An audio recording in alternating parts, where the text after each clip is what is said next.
بسم اللہ الرحمن الرحیم الحمد للہ رب العالمین والصلاة والسلام علی سید الانبیاء والمرسلین نبینا محمد خاتم النبیین وعلی آلہ وصحبہ اجمعین ومن تبعہم بإحسان الی یوم الدین اما بعد۔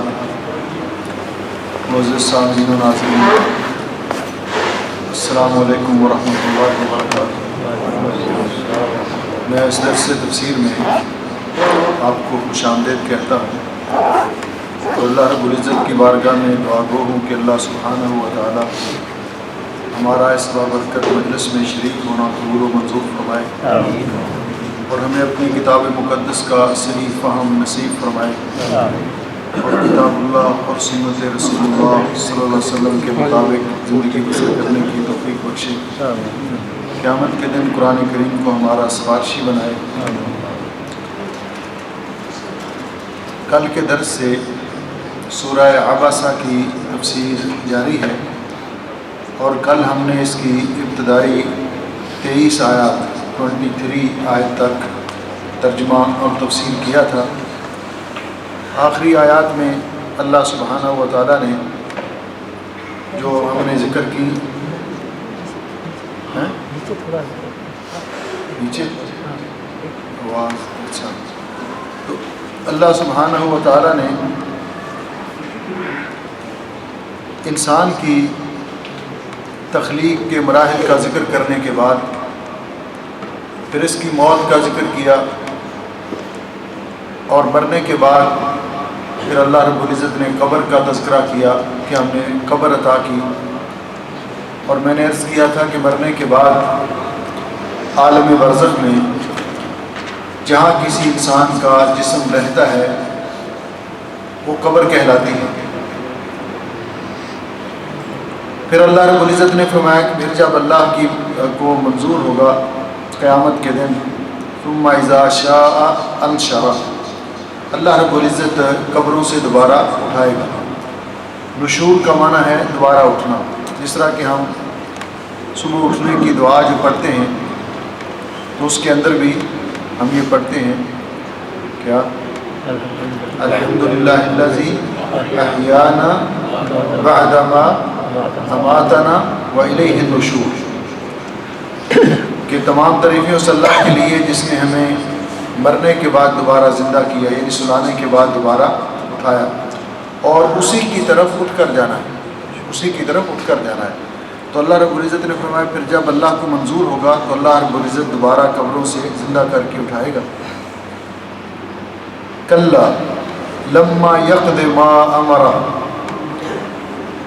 ہرگز نہیں ابھی تک انسان نے وہ احکام پورے نہیں کیے، ان کی تعمیل نہیں کی جس کا اس کو حکم دیا گیا تھا، جس کا معنی یہ ہے کہ انسان ساری زندگی جتنی مرضی کوشش اور محنت کر لے، اللہ رب العزت کے احکام کی صحیح معنوں میں بجاوری نہیں ہو سکتی۔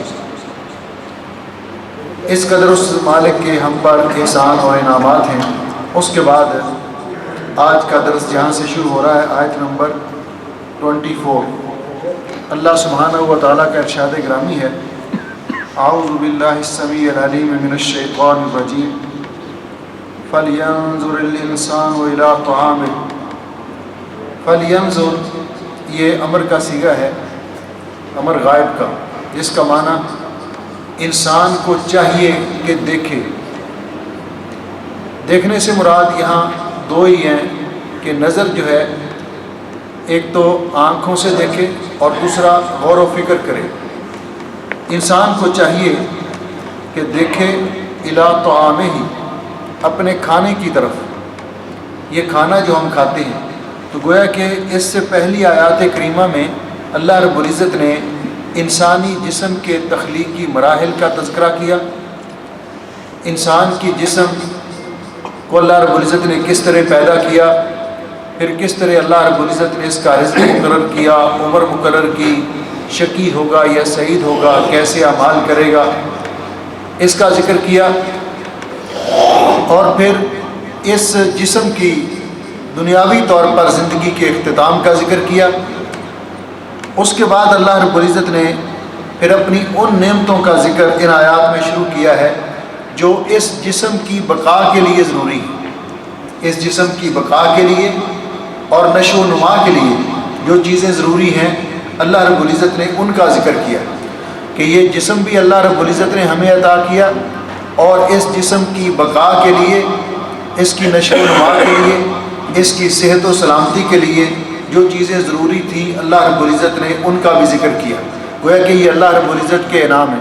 ایک تو یہ کہ اللہ رب العزت نے ہمارے کھانے پینے کی اشیاء کا ذکر کیا، دوسرا ان کھانے پینے کی اشیاء کو اللہ رب العزت نے جیسے پیدا کیا اس طریقہ کار کو ذکر کرنے کے بعد کرنے کا مطلب یہ ہے کہ چونکہ اسی بارے میں گفتگو چلی آ رہی ہے کہ جس طرح اللہ تعالیٰ مردہ زمین کو بارش کے ذریعے زندہ کر کے اس زمین سے پھل پھول پودے ترکاریاں اور انسانوں کی اور حیوانوں کی غذا نکالتا ہے، اسی طرح وہ مالک اس بات پر قادر ہے کہ انسان کو مرنے کے بعد دوبارہ زندہ کر سکتا ہے۔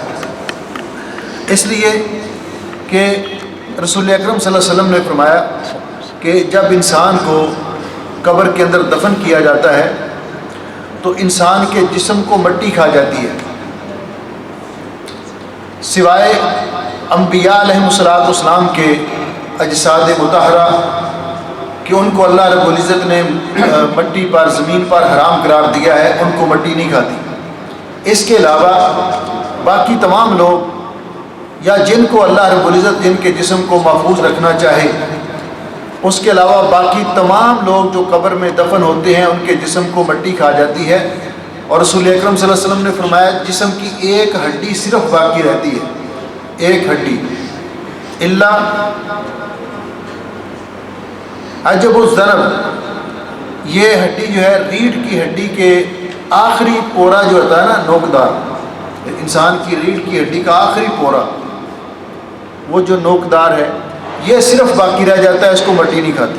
آپ نے فرمایا وَمِنْهَا يُرَكَّبُ الْخَلْقُ، اور اسی سے قیامت کے دن دوبارہ اللہ تعالیٰ انسان کو پیدا کرے گا۔ دیکھیے اللہ رب العزت نے آج جو لوگ کہتے ہیں کہ جینز کے ذریعے یہ چیز بن جاتی ہے، یہ چیز بن جاتی ہے، یا کوئی چھوٹی سے چھوٹی چیز جس سے اللہ رب العزت ذرات سے یہ چیز بنا لیتا ہے، تو اللہ رب العزت نے اس کا ذکر کر دیا کہ صرف انسان کے جسم کی ایک ہڈی باقی رہتی ہے، وہ 1 انچ بھی شاید نہ ہو یا 1 انچ وہ تقریباً، اس کو مٹی نہیں کھاتی۔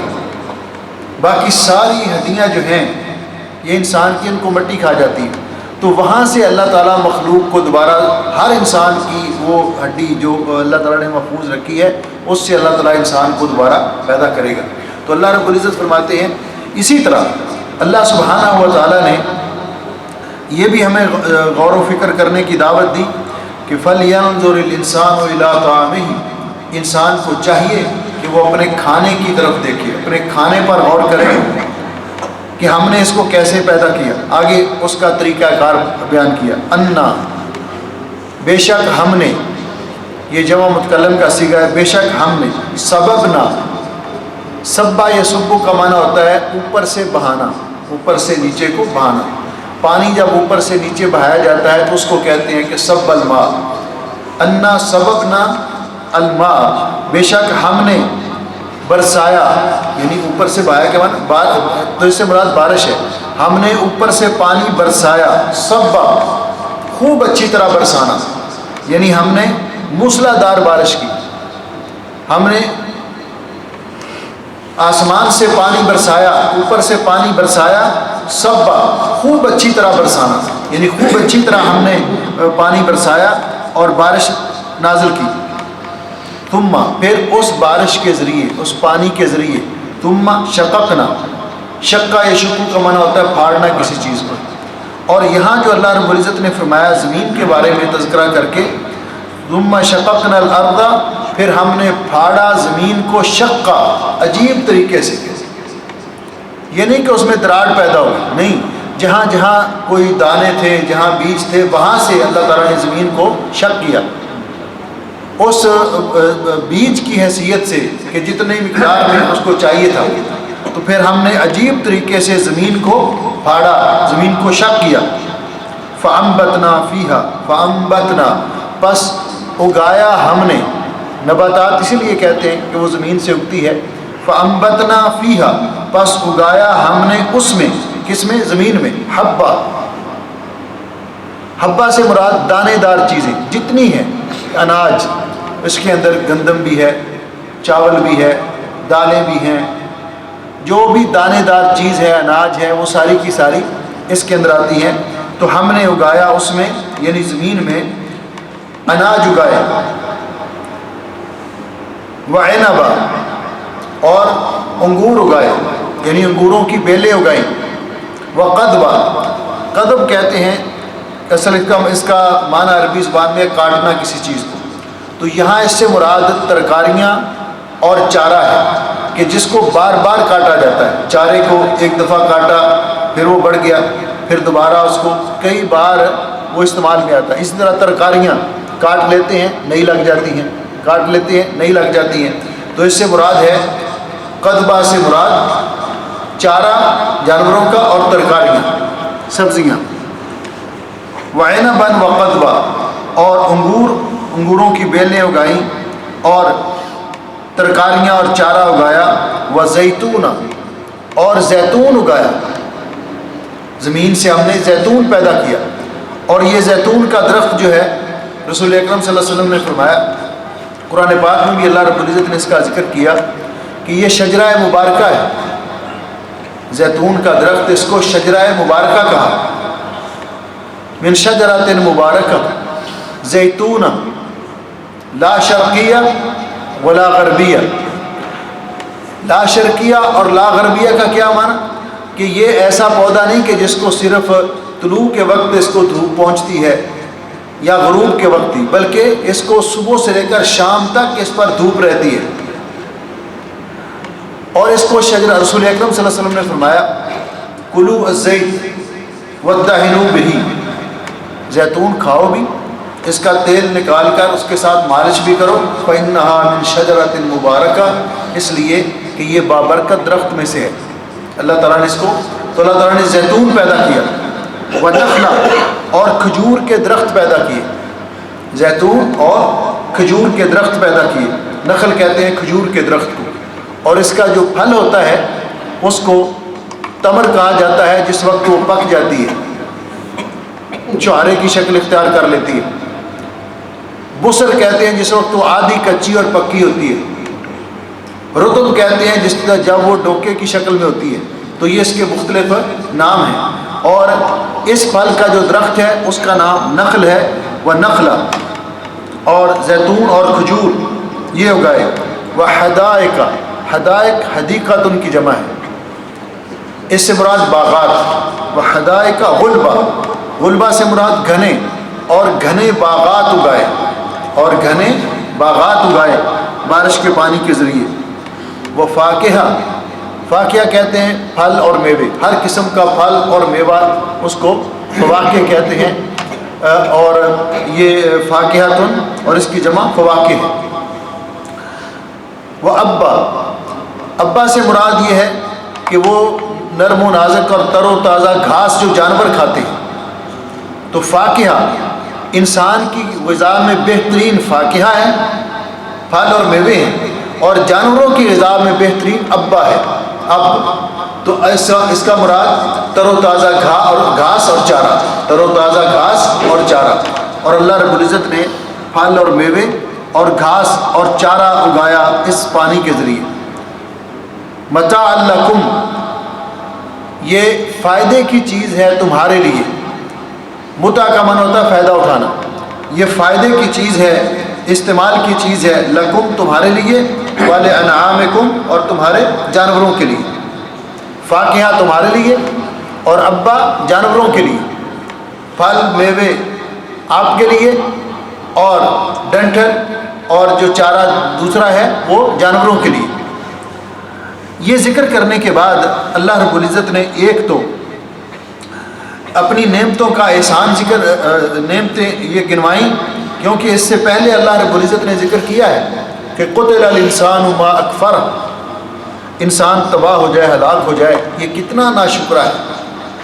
کہ اللہ تعالیٰ کی اتنی نعمتیں اللہ رب العزت نے اس کو عطا کی ہیں، اتنی نعمتیں کھانے کے بعد، ان کا مشاہدہ کرنے کے بعد پھر بھی انسان کیوں اللہ تعالیٰ کی شکر ادائی نہیں کرتا؟ کیوں ناشکری کا مظاہرہ کرتا ہے؟ اور پھر کون سی چیز ہے اس کو، کیا یہ غور نہیں کرتا اللہ تعالیٰ کی ناشکری پر کون سی چیز اس کو آمادہ کرتی ہے، ابھارتی ہے؟ اور دوسرا، جس طرح اللہ تعالیٰ نے قرآن پاک میں کئی مقامات پہ فرمایا کہ آپ دیکھیے ذرا اس بات پہ غور کیجئے کہ کیف یحیی اللہ الارض بعد موتہا، اللہ تعالیٰ کس طرح زمین کو بنجر ہو جانے کے بعد، بے آباد ہو جانے کے بعد دوبارہ زندہ کرتا ہے بارش کے ذریعے۔ انظروا الی آثار رحمت اللہ فانظر الی آثار رحمت اللہ، اللہ تعالیٰ کی رحمت کے نشانات کی طرف دیکھیے، کس طرح اللہ تعالیٰ نے بارش کے ذریعے مردہ زمین کو زندہ کیا۔ تو اللہ تعالیٰ فرماتے ہیں جس طرح بارش کے ذریعے اللہ تعالیٰ مردہ زمین کو زندہ کر سکتا ہے، اسی طرح اللہ تعالیٰ قبروں میں مدفون سال ہا سال سے دفن لوگ ان کو بھی اسی طرح زندہ کرے گا، جس طرح کہ رسول اکرم صلی اللہ علیہ وسلم نے فرمایا کہ اس طرح قبروں سے لوگ اٹھیں گے جس طرح برسات کے موسم میں کھمبیاں زمین سے برآمد ہوتی ہیں، اس طرح اپنی قبروں سے اللہ رب العزت لوگوں کو اٹھائے گا اور زندہ کرے گا۔ پھر اللہ رب العزت نے اس کے بعد قیامت کا تذکرہ کیا کہ یہ ساری چیزیں ان کا مشاہدہ کرنے کے بعد پھر بھی قیامت کا انکار کرتے ہیں، پھر بھی مرنے کے بعد دوبارہ زندہ ہونے کا انکار کرتے ہیں۔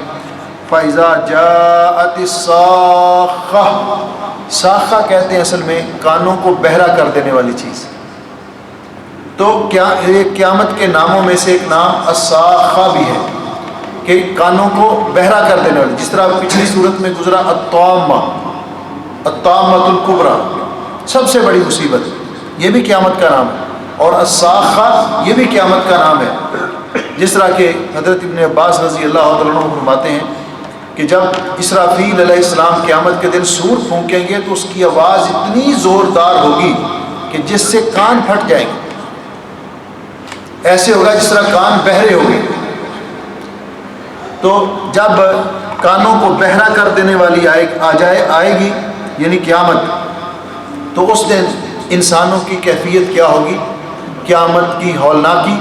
تو ہم سورہ حج کے شروع میں بھی پڑھ کے آئے ہیں کہ اللہ سبحانہ و تعالیٰ نے وہاں بھی اس بات کا ذکر کیا کہ اے لوگو اللہ سے ڈرو، ان زلزلۃ الساعۃ شیء عظیم، بے شک قیامت کا زلزلہ، قیامت کا حادثہ یہ بہت بڑا حادثہ ہے۔ یوم ترونہا، جس دن آپ دیکھیں گے، تذہل کل مرضعۃ عما ارضعت، ہر دودھ پلانے والی جس کو دودھ پلا رہی ہے اس کو بھول جائے گی، وَتَضَعُ كُلُّ ذَاتِ حَمْلٍ حَمْلَهَا، اور اس دن ہر حاملہ چیز، انسان ہے، حیوان ہے، جو بھی چیز ہے، اس ہولناکی کی وجہ سے اپنا حمل گرا دے گی۔ وَتَرَى النَّاسَ سُقَارَىٰ، آپ لوگوں کو دیکھیں گے کہ جیسے کہ مدہوش ہوتے ہیں۔ یہ سورہ حج کی آیت نمبر 2۔ وَمَا هُمْ بِسُقَارَىٰ، حالانکہ انہوں نے کوئی نشہ آور چیز نہیں پی ہوگی۔ وَلَٰكِنَّ عَذَابَ اللَّهِ شَدِيدٌ، لیکن اللہ کے عذاب کی خوفناکی، ہولناکی اور شدت اس طرح ہوگی کہ کسی کو ہوش نہیں ہوگا کہ اب کیا کرے۔ اللہ رب العزت اسی کا تذکرہ کرتے ہوئے یہاں فرماتے ہیں کہ اس دن جب کانوں کو بہرا کر دینے والی آ جائے گی، یوم، اس دن یفر المرء، بھاگے گا انسان، یفر بھاگے گا، المرء انسان، اس دن آدمی بھاگے گا، من اخیہ، اپنے بھائی سے، یعنی بھائی کا حال نہیں پوچھے گا، اپنے سگے بھائی، حقیقی بھائی سے دور بھاگے گا۔ کیوں دور بھاگے گا؟ کہ اس وقت جو جس طرح حدیث پاک میں آتا ہے کہ ہر کوئی نفسی نفسی پکار رہا ہو، ہر کسی کو اپنی پڑی ہو، کسی دوسرے کی اس کو پرواہ نہیں ہوگی۔ تو یہاں پہلے بھائی کا ذکر کیا۔ بعض علماء نے کہا کہ ان 3 آیات میں جو رشتے ذکر کیے گئے ہیں، ان رشتوں کی محبت جو ہے انسان کے دل میں ہے، اس کی درجہ بندی کے اعتبار سے ذکر کیا گیا کہ انسان کو سب سے، ان رشتوں میں سب سے کم محبت ہوتی ہے بھائی کے ساتھ۔ جب اپنے بیوی بچے ہو جاتے ہیں تو پہلے بھائی کا ذکر کیا، اس کے بعد ماں باپ کا نمبر آتا ہے کہ بھائی سے زیادہ محبت ماں باپ سے ہوتی ہے. اس کے بعد بیوی اور بچے، ان کے ساتھ سب سے زیادہ محبت ہوتی ہے. آخر میں ان کا ذکر کیا. بعض علماء نے کہا کہ نہیں، اصل میں بھائی کا ذکر پہلے اس لیے کیا کہ بھائی جو ہے مشکل کے وقت، لوگ کہتے ہیں کہ بھائی دایاں بازو ہوتا ہے. مشکل کے وقت اگر کوئی انسان کے ساتھ کھڑا ہوتا ہے، حقیقت میں اگر بھائی بھائی ہونے کا ثبوت دے تو بھائی کھڑا ہوتا ہے. اور کہتے ہیں کہ بھائی بازو ہوتے ہیں. تو یہ اتنا مشکل وقت ہوگا کہ وہ جو ہر وقت مشکل میں انسان کے لیے ایک ساتھ کھڑا ہوتا ہے، وہ بھی انسان کو چھوڑ کر بھاگ جائے گا، وہ بھی انسان کے ساتھ کھڑا نہیں ہوگا. یوم یفر المرء من اخیہ، جس دن آدمی بھاگے گا اپنے بھائی سے، وامہ، اور اپنی ماں سے بھاگے گا، دور بھاگے گا، وابیہ، اور اپنے باپ سے دور بھاگے گا. ماں باپ کو نہیں پوچھے گا. جس طرح کسی نے کہا ہے نا کہ وہ اس قیامت کی ہولناکی کہ بیٹا نہ دیکھے گا باپ کو جب دیکھے گا اپنے باپ کو، مائی نہ دیکھے گی بیٹے کو جب دیکھے گی اپنے لیکھے کو، اپنا نامہ اعمال. اور اس وقت جو مشکلات ہوں گی کہ میرے ساتھ کیا بنے گا، تو اس وقت کسی کو دوسرے کے ساتھ ہمدردی یا دوسرے کی فکر نہیں ہوگی، ہر کسی کو اپنی پڑی ہوگی. وصاحبتہ، اور جس دن بھاگے گا انسان اپنی بیوی سے، وبنیہ، اور اپنے بیٹوں سے، اپنی اولاد سے. اللہ تعالیٰ فرماتے ہیں اس دن صورت حال ہی ہوگی لِكُلِّ امْرِئٍ مِّنْهُمْ يَوْمَئِذٍ شَأْنٌ يُغْنِيهِ. اس دن ہر شخص کے لیے، ان میں سے یعنی جو لوگ وہاں میدان معاشر میں ہوں گے، ان میں سے ہر شخص کے لیے شأن، معاملہ ہوگا، حالت ہوگی، یغنیہ، جو اس کو دوسروں سے بے پرواہ کر دے گی. یعنی ہر کسی کو اپنی پڑی ہوگی. جس طرح کہ جب رسول اکرم صلی اللہ علیہ وسلم نے یہ فرمایا کہ قیامت کے دن جب اللہ رب العزت لوگوں کو قبروں سے دوبارہ زندہ کرے گا تو اللہ رب العزت نے فرمایا کما بدأنا اول خلق نعیدہ، جس طرح ہم نے آپ کو پہلی مرتبہ پیدا کیا ہے نا، اسی طرح ہم دوبارہ لوٹائیں. پہلی مرتبہ انسان جب پیدا ہوا تھا تو لباس پہن کر نہیں آیا تھا دنیا، بغیر ختنے کے، پاؤں سے ننگا، سر سے ننگا. اسی طرح دوبارہ قبروں سے اللہ زندہ کرے گا. تو نبی علیہ السلام نے فرمایا یحشر الناس یوم القیامت حفاۃ عراۃ غرلا، قبروں سے اللہ تعالیٰ لوگوں کو اٹھائے گا کہ جسم پر لباس نہیں ہوگا، سر سے ننگے، پاؤں سے ننگے اور بغیر ختنے کے. پھر اس کے بعد اللہ تعالیٰ لباس پہنائے گا درجہ بندی کے اعتبار سے. تو ام المومنین عائشہ رضی اللہ تعالیٰ عنہ نے جب آپ نے یہ حدیث بیان فرمائی تو آپ نے فرمایا کہ اللہ کے رسول صلوات اللہ وسلم نے، کیا لوگ پھر ایک دوسرے کی طرف دیکھیں گے نہیں؟ اس وقت آپ نے فرمایا عائشہ الامر اشد من ذالک، اس دن کسی کو ہوش ہی نہیں ہوگی دوسرے کی طرف دیکھنے کی، کسی میں اتنی ہمت اور سکت ہی نہیں ہوگی. ہر کوئی اپنی مصیبت میں ہوگا، ادھر ادھر دیکھنے کی کسی کے اندر ہمت اور جرت ہی نہیں ہوگی. معاملہ اس سے بہت زیادہ سخت ہوگا کہ کوئی ادھر ادھر دیکھے، کسی دوسرے کی طرف دھیان کرے. تو فرمایا اس دن ہر شخص، اس کے لیے ایک اپنا معاملہ ہوگا، اپنی فکر دامنگیر ہوگی. یغنیہ، جو اس کو دوسروں سے بے پرواہ کر دے گی، جس کی وجہ سے وہ دوسروں کی کوئی فکر اس کو نہیں ہوگی. اس دن لوگ جو ہوں گے میدان معاشر میں دو قسم کے لوگ ہوں گے. جس طرح کہ اللہ رب العزت نے قرآن پاک میں سورہ شورى کے اندر فرمایا فریق فی الجنہ و فریق فی السعیر. قیامت کے دن کوئی تیسرا گروہ نہیں ہوگا. جنتی، اللہ تعالیٰ ہمیں ان خوش نصیب لوگوں میں کرے، اور فریق فی السعیر، اور جہنم میں جانے والے اللہ ہمیں اس بدبختی سے بچائے. تو فرمایا اس دن وجوہ، اس دن بہت سے چہرے، یومئذ، اس دن مسفرہ، مسفرہ کا معنی پر رونق، روشن.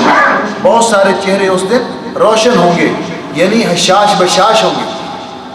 جس طرح کہ اللہ رب العزت نے فرمایا سورۃ الانشقاق کے اندر، جو اگلی صورت آ رہی ہے، صورت انفطار کے انشقاق، تو صورت انشقاق میں اللہ رب العزت فرماتے ہیں کہ قیامت کے دن جب نامہ اعمال تقسیم ہوں گے اور جن کو دائیں ہاتھ کے اندر نامہ اعمال ملے گا تو ان کا ذکر اللہ رب العزت نے کرتے ہوئے فرمایا فَأَمَّا مَنْ أُوتِيَ كِتَابَهُ بِيَمِينِهِ، دعا کرو کہ اللہ ہمیں خوش نصیب ہو جن کو قیامت کے دن نامہ اعمال دائیں ہاتھ میں ملے گا، فَسَوْفَ يُحَاسَبُ حِسَابًا يَسِيرًا، ان قریب اس کا آسان حساب لیا جائے گا، وَيَنْقَلِبْ إِلَىٰ أَهْلِهِ مَسْرُورًا، وہ اپنے اہل کی طرف، اپنے گھر والوں کی طرف بڑی خوشی خوشی آئے گا، بڑا خوش ہوگا۔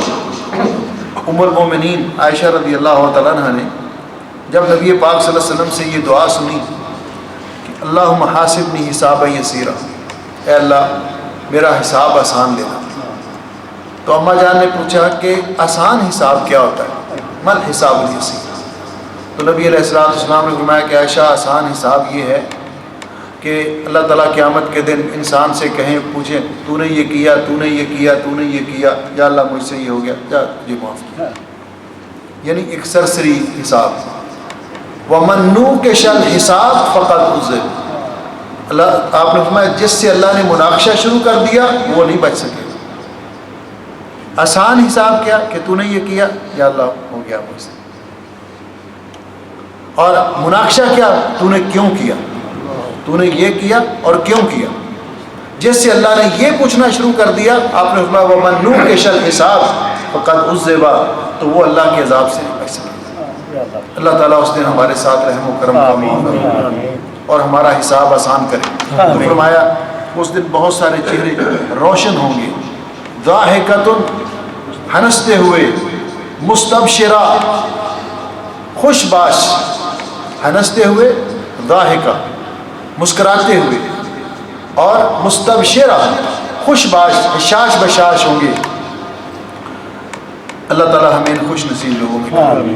وَوُجُوهٌ يَوْمَئِذٍ عَلَيْهَا غَبَرَةٌ، اور بہت سارے چہرے اس دن ہوں گے جن پر غبار چھایا ہوا ہوگا، جن پر غبار چھایا ہوا ہوگا، ترحقها قطرہ، جن پر ترحقها غالب ہوگی، قطرہ سیاہی، جن چہروں پر سیاہی غالب ہوگی، سیاہی چھائی ہوئی ہوگی، یہ کون ہوں گے؟ اولئک هم الکفرۃ الفجرہ، کفرہ کافر کی جمع اور فجرہ فاجر کی جمع، یہی وہ لوگ ہیں جو کافر اور بدکار لوگ ہیں۔ یہ لوگ کون ہوں گے؟ کافر اور بدکار لوگ۔ اس طرح آج اس سورہ مبارکہ کا ترجمہ بھی ختم ہوا۔ اللہ رب العزت قبول و منظور فرمائے۔ اللہ تعالی ہمیں اہل جنت میں سے کرے، ان لوگوں میں سے کرے جن کے چہرے قیامت کے دن روشن ہوں گے اور چمک رہے ہوں گے اور وہ خوش ہوں گے، اور اللہ تعالی ہمیں اس دن کی رسوائی اور بدبختی سے بچائے، ہمیں جنت الفردوس کے وارث بنائے، جب تک زندہ رکھے اسلام پر زندہ رکھے، آخری وقت آئے تو اللہ تعالی ہمارا خاتمہ ایمان پہ کرے۔ اللہ تعالی پریشان مسلمانوں کی پریشانیاں دور فرمائے، بیماروں کو شفائے کاملہ عطا فرمائے۔ بارک اللہ فیکم، سبحانک اللہ و بحمدک، اشہد ان لا الہ الا انت، استغفرک۔